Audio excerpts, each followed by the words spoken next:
বালিশের কভারের জন্য খুব সুন্দর একটা নকশিকাঁথার ডিজাইন আজকে শেয়ার করতে যাচ্ছি আপুরা। আজকে আমি যে ডিজাইনটা করব সেটা নকশিকাঁথার পাড়ের ডিজাইন। আমি প্রথমে বর্ডার লাইনের ডিজাইনটা করে নিচ্ছি।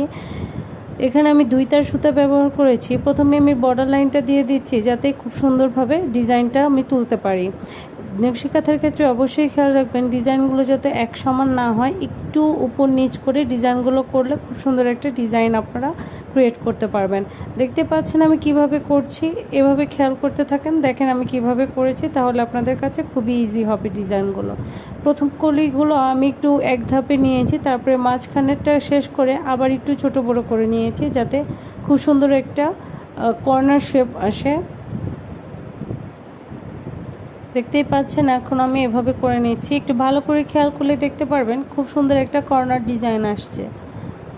এভাবে আপনারা সম্পূর্ণ ডিজাইন করে নেবেন, খুব সুন্দর একটা ডিজাইন আসবে।